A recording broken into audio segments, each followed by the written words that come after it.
For today's video, we're going to be joining me on the floor. We're going to work on some mobility for our shoulders to get some stiffness out of these shoulders that might even help relieve some neck pain, even some headaches. So these are the Fantastic 5 stretches and 5 easy ones that you can do on the floor, in your bed. I like to do them when I wake up in the morning and rationalize not getting up, and doing some stretches make me feel better. So the first one, I want you to put your right arm, so laying on your right side, bring your right arm behind you, slide it back. I want your hand to be slightly higher than your shoulder. So it's outstretched. Bring your other arm in front, just post it up like you're doing a push-up. And you can relax your head down if that's comfortable for you. Sometimes it's really tight. If you make a fist, you can rest your head on your fist, maybe bring in a pillow. I want you to put that arm behind you to stretch out your pectorals. So you're going to get your pec major, a little bit of your pec minor. You might feel this pulling down to your elbow as well. Stretching out that shoulder. I want you to hold that for about 30 seconds. One of the best things about laying on the floor is you can really relax into it. Let gravity be on your side. You're not fighting it like you would in a corner or stretching it in a doorway. So holding that first position for about 30 seconds, let that shoulder relax. Calm it down. Try and get those muscles to embrace the stretch here. The second position, I want you to walk that hand up to a 45-degree angle in the shoulder. So you can go ahead and turn back, look at it, see if it's up. You don't want it straight above you, straight behind you, just kind of on an angle there. And again, you can relax into that. This is going to help stretch your pec minor and try and get that shoulder to release. If you want to bend both your knees, if that's more comfortable for you, if that's still pretty uncomfortable, you can bring that top knee, that left knee up in front of you there, trying to take some pressure out of the shoulder if that's too much. If you want more pressure, you can straighten that leg out. That's going to include some twisting through the low back. You can post that hand back up again, use that to increase the leverage. The third position, go ahead and bend your elbow. So it's bent at your elbow at about 90-degree angle, so your shoulder's still at a 45. And relax into that. This one again, you can increase some load into that armpit. So we're trying to stretch your subscapularis. They call this the secret muscle stretch for frozen shoulder. This can relieve some frozen shoulder issues if it's comfortable enough. You might get a binding pain as you're doing this, so take some pressure off if you need to. Put a pillow underneath you if you need to start higher. So that's the third position. The fourth position, your hand might be going to sleep. That's actually kind of normal. If these pectorals are really tight, they can be putting on some pressure on the nerves or the arteries going down your arm. And that's okay if you're feeling some of that, as long as it's not binding, searing, hot pain, and just let it stretch. The fourth position, I want you to put your hand as high and as far back as you can on your ribs. So you're trying to put your hand up into your armpit. And you're going to make a chicken wing, and you're going to lay down on top of it. So you can see my fingers just poking out there. And you can either push back with your left hand, kind of use that pushing to help you stretch through that shoulder. If you need more, stretch that top left leg straight behind you, bring your left arm behind you, and then relax into that position. You can see my neck muscles are pretty tight. They don't let my head go all the way down to the floor, so I need to keep working on these, get some more stretchability out of this. As you're laying here, take some deep breaths. Because what you're doing is you're placing your hand on your rib cage. We have this muscle along our ribs called the serratus anterior, and it looks like a serrated edge where it connects onto our ribs. It attaches from ribs 2 to ribs 9, and so it's a big, wide muscle. It can be up to 8 inches wide. So it goes from there and attaches to the front part of your shoulder blade. So we're stretching a little bit of that as well as some of these pectorals still in our shoulder. So holding that position for 30 seconds.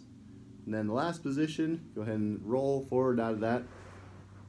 I want you to reach your right arm through underneath your tummy with your fingers palm up towards the ceiling. That by itself, laying on your stomach, might be stretching. If not, reach your left arm straight above you there.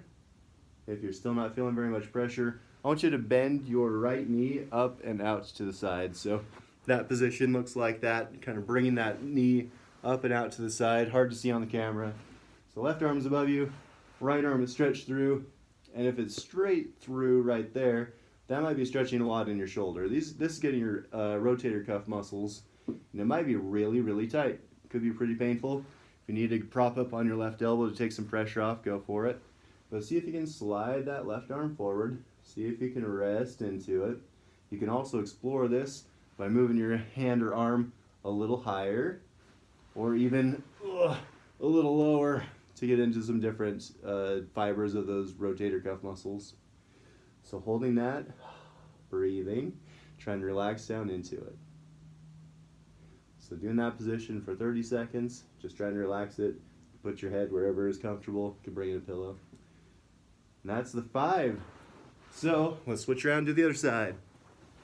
So laying on your left side, bring that left arm straight behind you. You can kind of see it in the camera. You want your hand slightly higher than your shoulder. You can post up your other hand, your right hand there.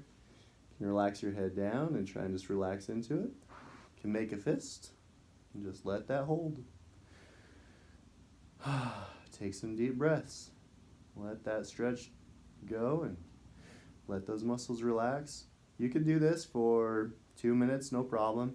5 minutes, you might be getting some pretty sleepy hands and you might be pushing the muscles a little bit to their extension. So you can hold it for as long as you like. 2 minutes is about recommended for the length of it though, but 30 seconds is good. After that, walk those fingers up again so you're on a 45-degree angle. Again, if that feels pretty good, you can relax your head down on your fist, or you can even add more pressure by pushing through your right hand. Take some deep breaths. If you feel like you're pretty advanced, these aren't stretching you, giving you too much of a challenge, you can always put a pillow underneath there. Increase the angle that you're going after. Again, you can also straighten that top leg, get some stretching through the hips, through the low back as well. And breathe. Third one, bend that elbow so that your elbow's bent 90 degrees, shoulders still up on a 45-degree angle. Try and get that through your armpit. You'll probably feel, if that subscapularis is pretty tight, you'll feel it binding on the top. That is just because of that positioning. You're supposed to be getting some roll and slide through your shoulder joint, and you're feeling the pressure on the top because you're getting some of the roll, but it's not sliding into place. And so it feels like it's binding and kind of putting some pinching pressure on the top of your shoulder there. Do whatever's comfortable. Don't kill it. Just do what you can relax into. If you're making faces, you can't breathe, you might be going a little too hard, take it easy, take some pressure off, put a pillow underneath there as needed, add some leverage through your elbow. Do what you can handle and tolerate. Fourth position, putting your hand as high as you can up on the side of your ribs again. As high up and back as you can get it. Laying down, putting some pressure through your right hand, give it a good push. If that's easy, bring the top leg, top arm behind you, and relax your head. And again, this one's going on your ribs. So as you inhale, you're stretching the rib cage out, getting some space in those intercostal muscles. And with each breath, try and settle a little bit deeper into it.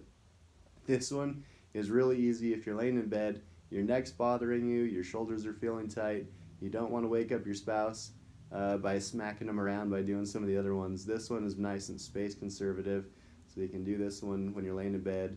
You don't have to get out and do any of the wall or the doorway type stretches. Going for 30 seconds there. Then last one again, laying on your stomach. Gonna reach that left arm through. That by itself might stretch. If it doesn't, reach that right arm clear up above you. If that's still not enough, bend that left knee up and out to the side. There's some days where I feel really tight and my body just says, I don't want to. Doing that's really gonna pull, and today it's feeling pretty good. And again, breathing. As you breathe out, try and settle deeper into it on top of that shoulder. Let those external rotators in your shoulder get some relief. All day long, we're leaning forward, reaching forward. They need a break. If this is feeling really tight, you can imagine why people are tearing their rotator cuff muscles all the time. Because if they're that tight, an easy, light fall might be enough to strain those tendons and give them little tears.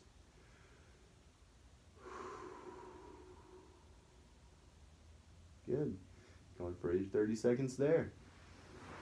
Well, thanks for joining me for the 5 fantastic shoulder stretches, and I hope they help, and I hope they relieve some of your pain.